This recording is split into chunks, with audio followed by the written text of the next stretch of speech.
सुष्मिता सेन के भाई राजीव सेन और उनकी वाइफ चारू असोपा अपने रिश्ते में आ रही दरार को लेकर काफी सुर्खियों में हैं। काफी समय से दोनों के अनबन की खबरें आ रही थी और अब तो बात तलाक तक पहुंच गई है। इसी बीच हाल ही में राजीव ने चारू के साथ एक फोटो शेयर की, जिसके बाद सभी को लगा कि शायद दोनों के बीच की दिक्कतें अब ठीक हो गई हैं और हो सकता है कि दोनों फिर साथ आ जाएं। लेकिन चारू ने क्लियर कर दिया है कि ऐसा नहीं है। उन्होंने ये भी बताया कि दोनों ने एक दूसरे को इंस्टा पर ब्लॉक कर दिया है। चारू से राजीव द्वारा फोटो शेयर करने के बारे में पूछा तो उन्होंने बात करते हुए मीडिया से कहा कि पहली बात तो वो पुरानी फोटो है, मुझे उनके पोस्ट को लेकर जानकारी नहीं है क्योंकि हम दोनों ने एक दूसरे को इंस्टाग्राम पर ब्लॉक किया हुआ है। मुझे उस पोस्ट के बारे में कॉल्स और मैसेज के जरिए पता लगा कि लोगों ने मुझे उस पोस्ट के स्क्रीनशॉट भेजे, जिससे मुझे उस बारे में पता चला।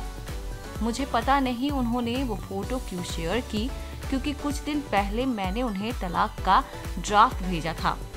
राजीव हालांकि उसमें कुछ बदलाव चाहते थे तो उन्हें इस बारे में अपने वकील से बात करनी थी। हम अभी भी उनके वकील के जवाब का इंतजार कर रहे हैं। मेरे दोस्तों ने भी ये भी मुझे बताया था कि राजीव ने अपने ब्लॉग में भी मेरे बारे में बात की है। चारू को फिर बताया कि राजीव ने उनकी तारीफ की थी, कहा था कि चारू साड़ी में सुंदर दिखती हैं और उन्हें आप साड़ी में हमेशा सबसे ज्यादा पसंद आती हैं। इस पर चारू ने जवाब दिया कि मुझे बिल्कुल आइडिया नहीं है कि राजीव के दिमाग में क्या चल रहा है और वो अपने पोस्ट के जरिए क्या बताना चाहते हैं। मुझे उनकी ये सब चीजें समझ नहीं आ रही हैं और ना अब उनकी बातों पर भरोसा है, खास करके उनके द्वारा मुझ पर लगाए गए आरोपों के बाद। मुझे समझ नहीं आ रहा कि इसके पीछे बोलना क्या चाह रहा है। चारू ने बताया कि फिलहाल उसी घर में रह रही हैं जहां शादी के बाद दोनों शिफ्ट हुए थे। वहीं सिंदूर लगाने पर ट्रोल होने पर भी चारू ने कहा कि मैं अभी भी मैरिड हूं और तलाक नहीं हुआ है तो सिंदूर क्यों ना लगाऊंगी, स्पेशली जब मैं मंदिर जा रही हूँ। क्या दोनों कभी साथ हो पाएंगे? इस पर चारू ने कहा कि कोई चमत्कार अगर हो जाता है तो पता नहीं, अभी मुझे कोई चांस नहीं लग रहा है।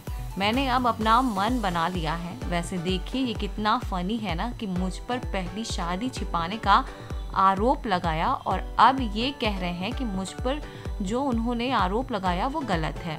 मैं राजीव के जिम के पास के रेस्टोरेंट में ही उनसे मिली थी और वहीं मैंने अपनी पहली शादी के बारे में बताया था। आज वो कह रहे हैं कि मैंने उनसे छिपाया है। इतना सब होने के बाद ये सब चीजें फालतू लग रही हैं। वेल, क्या कहना है आपका राजीव और चारू के रिश्ते को लेकर? हमें कमेंट्स के जरिए जरूर बताएं।